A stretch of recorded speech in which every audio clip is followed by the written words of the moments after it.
guys, how are you doing? Today I want to make a little video or maybe a big video, but I don't think it's going to be too long because I want to make a couple more videos about this, but I created this channel and I'm making these videos because I want to share with the world my experience of recovery with what we call chronic fatigue.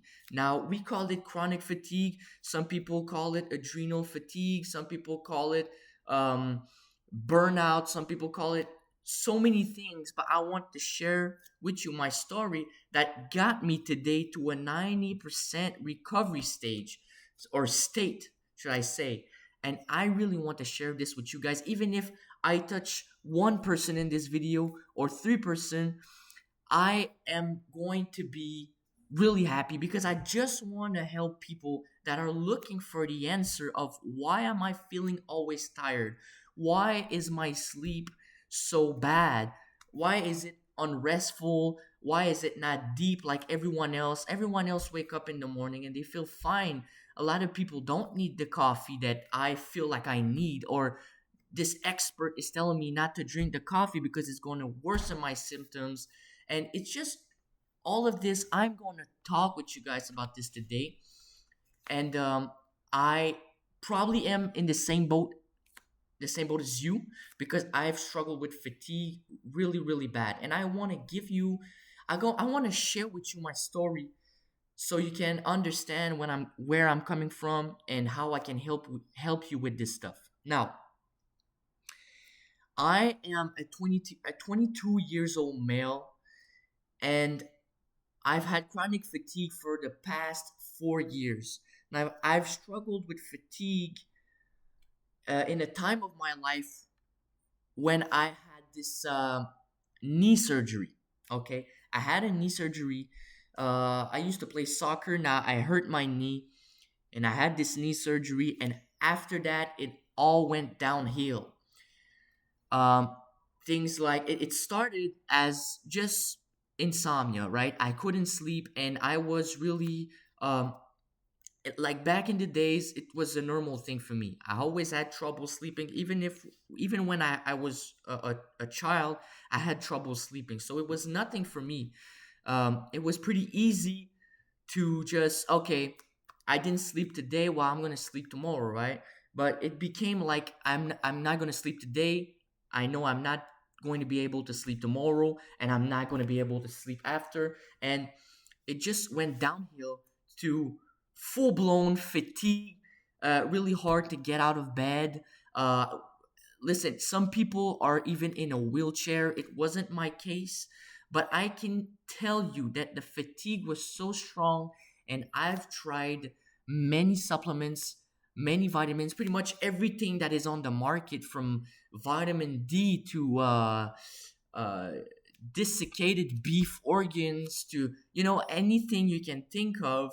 I've tried it, okay, and I've spent a lot of money on this, unfortunately, without any success, until I understood where this fatigue was coming from and how I could actually treat it once and for all.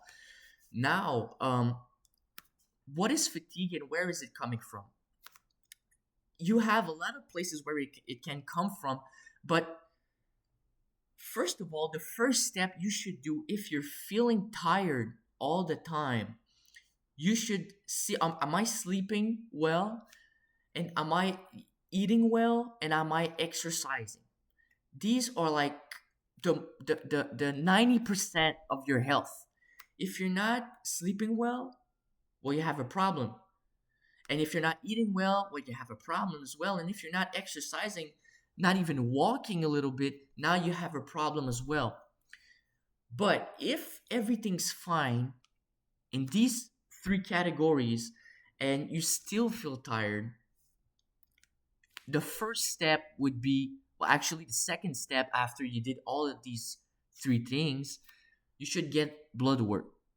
Now, you should get your blood work and you should test for vitamin B12, iron, vitamin D, and all these things that they test you for when you are tired. A lot of doctors are not even telling you to test for vitamin D. which is really unfortunate. But if you have a good doctor, he will probably test you for vitamin D. But you can ask your doctor to test you for vitamin D.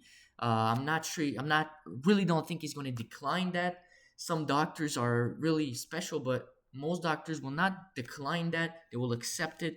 Um, I'm trying to stay positive because I didn't have good experience uh, with doctors, but a lot of doctors are great too, so they can test you for the vitamins.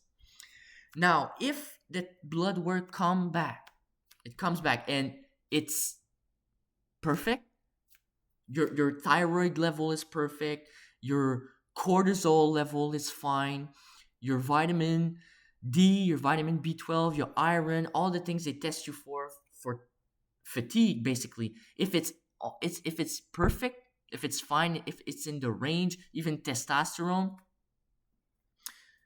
well, the problem is not in what vitamin you're going to have to take to get your energy back, or what you're going to have to eat necessarily to get your energy back. Of course, diet is really important, but I want to share with you another aspect of chronic fatigue that is forgotten, and that you should really pay attention to. And actually, I think a lot of people they mistake that for adrenal fatigue, which is actually what comes before adrenal fatigue. It's nervous system fatigue. Now, nervous system fatigue is when you've, first of all, when it started, your fatigue, when it started, it's probably when you had a lot of stress. As most people, that's when it started. Okay, some people it's after school, it's after, um, a big period of intense stress. Now, most of the time, it's going to start there, the chronic fatigue. So it's a clear indication that your nervous system has been, um, how could you say that? Stimulated way too much, and now it's tired. Now, this is forgotten. People are talking about viral infections, which could be true, but if you test for viral infections and you see that you have no viral infections, and that your vitamin D is perfect, that your B12 is perfect, and the whole spectrum that they test you for, and really everything, the thyroid and everything, if it's perfect, if it's normal, you should think about your nervous system, because the nervous system is the first system that is going to be damaged by stress. And from there, adrenal fatigue can actually happen. And adrenal fatigue is when your cortisol level is not in check. You can have high cortisol at night and low cortisol in the daytime. It's really out of whack, and this is true adrenal fatigue. But the first step before adrenal fatigue, before it's really bad, is going to be nervous system fatigue. But how can we treat nervous system fatigue? And this is what I want to talk on this channel about. How can you actually heal yourself from nervous system fatigue? Now, we can talk about the virus part of the spectrum when it comes to fatigue. Virus, we can talk about adrenal fatigue, the real adrenal fatigue. We can talk about it, and we're gonna talk about the nervous system a lot. So I want to make another video for you guys, because I don't want to make this video too long. This is just an introduction to what is my belief on chronic fatigue syndrome and what could cause it, and what most people who have a perfect blood work would actually benefit from doing these things for their nervous system, and actually will recover 90%. And I'm not selling anything at all. I just want to touch some of you guys that are listening, that are just stumbling on this video for whatever reason. Even if it's 2 people, 3 people, 100 people, I don't care. I just want to share this information with you guys to help you. My duty is to help you guys with this. All right, see you in the next video.